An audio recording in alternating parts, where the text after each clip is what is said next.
حضرت حسن بصری رحمۃ اللہ تعالی علیہ اپنی توبہ کا واقعہ بیان فرماتے ہیں.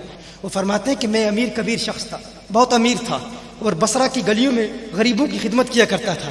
اچانک میں نے ایک حسین عورت کو دیکھ لیا اور میں اسے دیکھتا ہی رہ گیا. اس عورت نے مجھے کہا اما تشتہی، تجھے شرم نہیں آتی؟ میں نے کہا ممن، کس سے شرماؤں؟ اس نے کہا وہ جو آنکھوں کی خیانت کو دیکھتا ہے اور دلوں کے پوشیدہ رازوں کو جانتا ہے، تجھے شرم نہیں آتی؟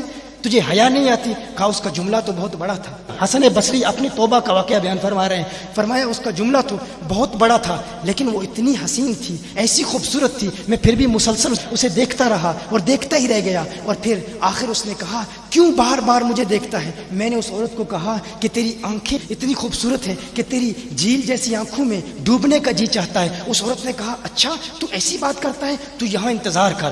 وہ عورت اپنے گھر میں چلی جاتی ہے. تھوڑی دیر کے بعد کہا میں انتظار کر رہا تھا. تھوڑی دیر کے بعد اس کی خادمہ آتی ہے، اس کے ہاتھ میں ایک تشت ہے اور اس تشت کے اندر اس پر ایک کپڑا ہے. کہا میں نے کپڑا اٹھایا تو اس میں اس کی 2 آنکھیں تھیں. اس نے اپنی 2 آنکھیں نکال کے اپنی خادمہ کو دے دی کہ اس کی وجہ سے اس کا دل دین سے دور ہوا ہے، مجھے یہ آنکھیں نہیں چاہیے. کہا اس پر ایک کاغذ تھا، کاغذ پر لکھا ہوا تھا مجھے ایسی آنکھوں کی ضرورت ہی نہیں جس سے ایک مرد فتنے میں مبتلا ہو جائے. میری بہنیں جو اس گفتگو کو سن رہی ہیں ان کی بارگاہ میں بھی عرض ہے، وہ بہنیں جو گھنٹوں آئینے کے سامنے کھڑی رہتی ہیں فقط اس نیت سے کہ اپنے بالوں کو یوں سنواریں کہ مردوں کو فتنوں میں مبتلا کریں، یا کسی دکان میں جا کر کپڑے خریدتے وقت ان کے ذہن میں فقط یہی خیال ہوتا ہے ایسے کپڑوں کا انتخاب کریں گی کہ جن سے مردوں کو فتنے میں مبتلا کریں. یہ بھی امت کی بیٹی ہے جس کی ایک ادا سے ایک شخص ولی کامل بن گیا، حسن بصری بن گیا. حسن بصری فرماتے ہیں جب اس کی آنکھیں دیکھی میں تحکم کھو بیٹھا، میں زارو قطار رو رہا تھا. روتے ہوئے میں گھر چلا گیا،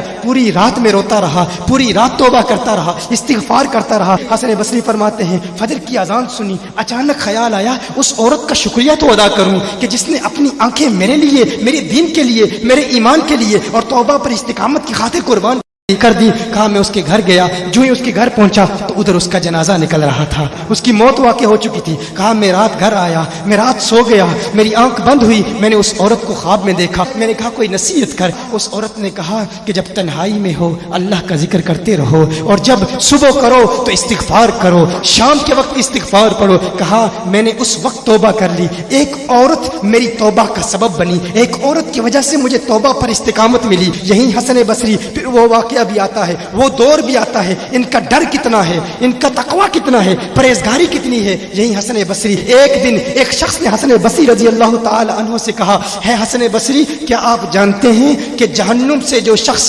سب سے آخر میں جہنم سے نکالا جائے گا اور پھر یا حنانو یا منانو پڑھتا ہوا جہنم سے باہر نکلے گا. حسن بصری فرماتے ہیں کاش میں وہ شخص ہوتا، کاش میں وہ شخص ہوتا. کہا گیا کہ جو جہنم سے سب سے آخر میں نکلے گا، ہزاروں سال جہنم میں رہے گا، یا حنانو یا منانو بڑھتا ہوا جہنم سے باہر نکلے گا. کہا کاش میں شخص ہوتا. انہوں نے کہا حضرت آپ کیا فرما رہے ہیں کہ آپ جہنم میں جانا چاہتے ہیں؟ آپ تو بزرگ ہیں، اللہ کے ولی ہیں. کہا تم میری بات نہیں سمجھے، وہ جو جہنم سے نکالا جائے گا کم از کم نکلنے کی ضمانت تو ہے. اس سے یہ تو پتا چل رہا ہے کہ ایمان پر موت واقع ہوگی. مجھے اپنے ایمان کی ضمانت نہیں ہے. میں نے اس لیے کہا کہ اگر مجھے یہ ضمانت بھی مل جائے کہ میں وہ ہوں تو وہ بھی مجھے قبول ہے، کم از کم ایمان تو سلامت لے کے جاؤں. میں کہتا ہوں اللہ فرماتا ہے خوف نہیں ہے، ڈر نہیں ہے. پھر فرماتا ہے یہ ڈرتے بھی ہیں، یہ ڈرتے بھی ہیں. لیکن ان کے ڈر اور ہمارے ڈر میں فرق کیا ہے؟ ان کے ڈر اور ہمارے ڈر میں فرق کیا ہے؟ وہ ایک سے ڈرتے ہیں، کسی دوسرے سے نہیں ڈرتے. فرق کیا ہے؟ وہ ایک سے ڈرتے ہیں، ایک سے ڈرتے ہیں، کسی دوسرے سے نہیں ڈرتے. ہم اس ایک سے نہیں ڈرتے، اسی لیے ہر ایک سے ڈرتے. یہ فرق ہے. ہم اس ایک سے نہیں ڈرتے، اسی لیے ہر ایک سے ڈرتے ہیں.